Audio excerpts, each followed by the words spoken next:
ایک غریب ہے ہمارے جاننے والوں میں, مجھے پتا ہے بہت غریب ہے, میں نے ایک دن اس کو بلا کے زکوٰۃ دے دی,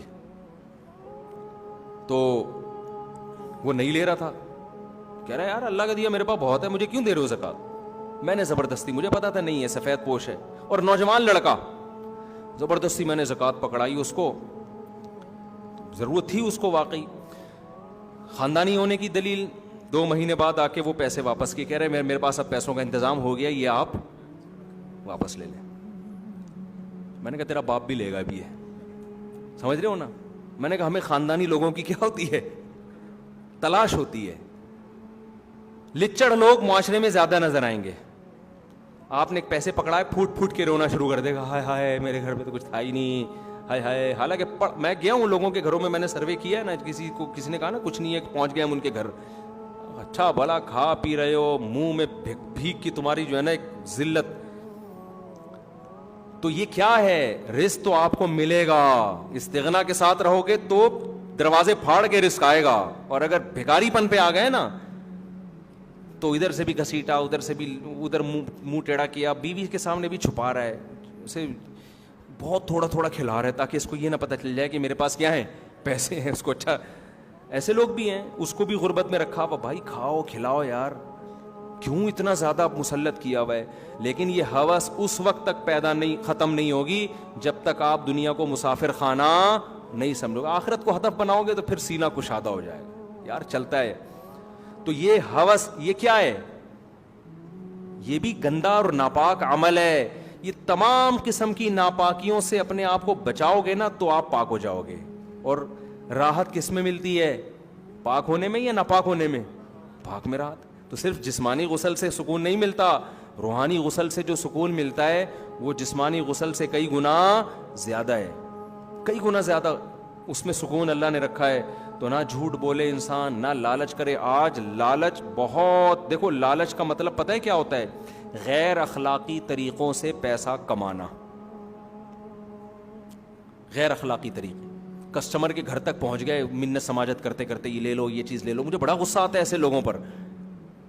آپ نے دیکھا ہوگا ہوٹلوں میں کہ باہر لوگ کھڑے ہوتے ہیں, آپ کہیں جا رہے ہو, گاڑی کے سامنے آگے کھڑے ہو جاتے ہیں, سر پلیز یہاں آئے. یہ غیر اخلاقی طریقہ ہے. آپ نے ہوٹل بنا دیا, ایک بورڈ لگا دیا, یہاں اچھے کھانے دستیاب ہیں, ہمارا دل چاہے گا ہم گھس جائیں گے, نہیں تو چھوڑو یار, باڑ میں جائے تیری ایسی کی تیسی, ایسے بولو اچھا لگے گا. کھانا ہے کھا, نہیں تو نکل یہاں سے. زکوٰۃ تھوڑی بٹ رہی ہے یہاں پہ, بزنس ہے بھائی, بزنس کے اسٹائل میں ہوگا تو لینا ہے لو, نہیں تو یہاں سے دفع ہو یہاں سے. ایسا ہی ہونا چاہیے نا, دفع نہ کریں, بد اخلاقی نہ کریں. مثال دے رہا ہوں, دل میں یہی ہونا چاہیے بھائی جو میرے اب صدر میں آپ دکانوں میں چلے جاؤ, آپ جا رہے ہوتے ہیں, صوفی صاحب بیٹھیے تو صحیح, کہاں جا رہے ہیں, بیٹھے نا, کہاں جا رہے ہیں. بھائی یہ غیر اخلاقی طریقہ ہے. آپ نے شاپ کھول لی, آپ آرام سے بیٹھو, بد اخلاقی نہ کرو کسٹمر کے ساتھ. کوئی آپ کی طرف دیکھتا ہے تو آنکھ مار لو, آ جا بھائی, دیکھ ہی نہیں رہا, اس کے پیچھے جا رہے ہیں. بہن کہاں جا رہی ہیں, انٹی نہیں بولتے, ان کو پتہ ہے پر جاتی رہے گی, رکے گی نہیں. کسی خاتون کو انٹی بول دیا نا, وہ سمندر میں جا کے منوڑا کے گر جائے گی, وہ پیچھے مڑ کے نہیں دیکھے گی. تو بڑے ہوشیار ہوتے ہیں. تو سسٹر کہہ رہے ہوتے ہیں آئیے, بھابھی آئیے, یہ کہہ رہے ہوتے ہیں, پیچھے تک جا رہے ہوتے ہیں. بھائی تمیز سے کماؤ یار. آپ کا کوئی بزنس ہے, اسی جیسا بزنس دوسرے نے بھی کھول لیا, کوئی بات نہیں یار, جو جس کے مقدر میں جو کسٹمر ہوگا آئے گا. لیکن ایک آدمی اسی جیسا بزنس کرتا ہے تو اپنے کو, آپ کو پروموٹ کرنے کے لیے آپ کی ٹانگیں کھینچ رہا ہوتا ہے کہ یار اس کو کسی طرح سے. میں ایک دفعہ ایک بائک والے کے پاس گیا اپنی بائک ٹھیک کرانے کے لیے, ہر مہینے اسی کے پاس جاتا تھا. ایک دن وہ اتفاق سے اس کی ورک شاپ بند تھی تو میں ساتھ والے کے پاس چلا گیا. ساتھ والے سے جب میں نے بائک ٹھیک کروانے لگا تو اس نے کہا آپ اس کے پاس جاتے ہو؟ میں نے کہا ہاں. کہہ رہے میں ایک بات بتاؤں, یہ بندہ ٹھیک ہے نہیں, تو آپ برا محسوس کرو گے, آپ مولانا صاحب ہیں, کسی کی اپنے پڑوسی کی برائی کرنی نہیں چاہیے, لیکن چونکہ آپ بہرحال ایک عزت, ان کے خیال میں ایک عزت دار آدمی تھا, تو میں اس لیے بتا رہا ہوں کہ آپ نہ جائیں. مجھے بہت برا لگا اس کا یہ عمل. میں نے کہا اس کے پاس جاؤں نہ جاؤں, تیرے پاس آئندہ کبھی بھی نہیں آؤں گا. حالانکہ عین ممکن ہے وہ سچ کہہ رہا ہو. ہر سچ کہنے کا نہیں ہوتا جب تک آپ کے پاس کوئی واضح دلیل نہ ہو. دلیل نہیں ہے تو کیوں الزام لگا رہے ہو؟ ثابت کرو. آپ ثابت آپ کر نہیں سکتے. آپ کسٹمر کو چکر میں ڈال دیا نا آپ نے. میں ایسے ہی الزام لگا دوں وہ بندہ 2 نمبر ہے, حالانکہ مجھے پتا ہے, لیکن جب تک میرے پاس اس کو پروف کرنے کی کوئی دلیل نہیں ہے, مجھے اجازت نہیں ہے کہ میں لوگوں کو اس کے بارے میں ورغلاؤں. اس لیے کہ اگلا میری بات پہ کیوں یقین کرے گا؟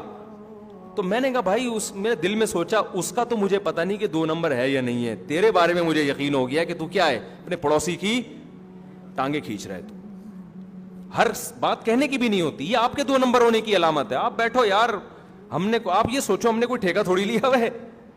اور کوئی دلیل سے بات کرتا, بتا دیتا کہ اس دن جو آپ نے انجن ٹھیک کروایا تو اس انجن میں اس نے یہ والا پرزا آپ چیک کر لیے گا جا کے چائنا کا ڈالا ہے, یہ دلیل سے بات ہوتی, میں چیک کر لیتا واقعی بھائی وہ 2 نمبر ہے مجھے, پھر یہ جائز ہے تاکہ دوسرے کو نقصان ہو. لیکن آپ ہوائی بات کر رہے ہو, وہ بندہ ٹھیک نہیں ہے. کیوں ٹھیک نہیں ہے؟ اس کو کہتے ہیں جرح مبہم. مبہم کا مطلب ایویں ہی پھینک دو آپ بیٹھ کے. حدیث میں جب جرح ہوتی ہے نا کہ یہ راوی ضعیف ہے, تو جرح کی 2 قسمیں ہوتی ہیں, ایک جرح مفسر کہلاتی ہے, ایک جرح مبہم. تو تمام محدثین کا اتفاق ہے کہ جرح مبہم کا اعتبار نہیں ہوگا. جیسے کسی بڑے محدث نے کہہ دیا یہ راوی ضعیف ہے, اس سے کہنے سے ضعیف نہیں ہوگا جب تک وہ ڈیفائن نہیں کرتے بھائی کیوں ضعیف ہے, وجہ کیا ہے اس کے ضعیف ہونے کی. تو اس کو کہتے ہیں جرح مفسر. آج انٹرنیٹ پہ جو بہت سارے یوٹیوبرز پڑے ہوئے ہیں نا, جو آپ کو بڑی بڑی تحقیقات حوالوں کے ساتھ پیش کر رہے ہیں, کہتے ہیں فلاں محدث نے اس کو ضعیف کہا, فلاں محدث نے اس راوی کو ضعیف کہا. لوگ بڑے متاثر ہو رہے ہیں, یار اس نے بھی ضعیف کہہ دیا, اس نے بھی, اس کا مطلب حدیث ضعیف ہے, حالانکہ وہ صحیح حدیث ہوتی ہے. اس لیے کہ جو لسنر ہے نا وہ فارغ ہوتا ہے, اس کو حدیث کے اصول معلوم ہی نہیں ہے, وہ صرف حوالہ دیکھ رہا ہوتا ہے کہ دیکھو فلاں حدیث کے راوی کو فلاں محدث نے ضعیف کہا, تو واقعی یہ کیا ہے, ضعیف ہے, لہذا یہ حدیث کیا ہے, ضعیف ہے. حالانکہ آپ کسی علم حدیث کے ماہر سے پوچھیں گے, وہ کہیں گے بھائی یہ اس نے ضعیف کہا, اس کے باوجود یہ حدیث ضعیف نہیں ہے, کیونکہ ضعیف کہہ دینا کافی نہیں ہے, یہ جرح مبہم ہے. تو اب آپ بتاؤ اتنے بڑے محدث جب کسی کو ضعیف کہہ رہے ہوں اور وجہ نہ بیان کر رہے ہوں, تو علماء نے اتنے بڑے محدث کی رائے کا اعتبار نہیں کیا. ایک میکینک جو ورک شاپ میں بیٹھنے والا ہے, وہ جب کہتے میرا پڑوسی آپ کی بائک جو صحیح جو کر رہا ہے یہ گڑبڑ کرتا ہے, یہ 2 نمبر ہے, تو اس کی جرح مبہم کا کہاں سے اعتبار ہوگا؟ سمجھ میں آ رہی ہے بات کہ نہیں آ رہی؟ وہ یہ بس چکر میں ڈال دیا, اب وسوسے آنا شروع ہو گئے, پتہ نہیں آ رہی ہے کیا کر رہا ہوگا میری بائک کے ساتھ. تو خیر, تو یہ خیر اس مقصد کیا تھا یار, یہ میرے پاس آیا کریں, تو کیا ہوا, اس کے پاس تو میں گیا ہی نہیں, ہمیشہ کے لیے میں نے چھوڑ دیا اس کو. تو یہ غیر اخلاقی حرکت ہے, ہوس. تو ان تمام گندگیوں سے اپنے آپ کو, کنجوسی کی گندگی سے انسان پاک کرے, جھوٹ کی گندگی سے, بدنظری کی گندگی سے, اور لالچ کی گندگی سے, اور یہ ساری گندگیوں سے. اور جب انسان اپنے آپ کو پاک کرتا ہے نا, تو اس کو کہتے ہیں کلو من الطیبات, کھاتا بھی پاک ہے اور عمل بھی کیا کرتا ہے, پاک. یہ اسلام کا خلاصہ اللہ نے 2 لفظوں میں بیان کیا, اٹ از کالڈ اسلام. اس کو کیا کہتے ہیں, اسلام. اس پہ جنت بھی ملتی ہے اور جہنم بھی. اور یہ واقعی ایک ایسی چیز ہے جو اسلام کی ایک دعوت ہے نا کہ یہ اعمال کرو گے تو جنت دوں گا, یہ واقعی سمجھ میں آتی ہے.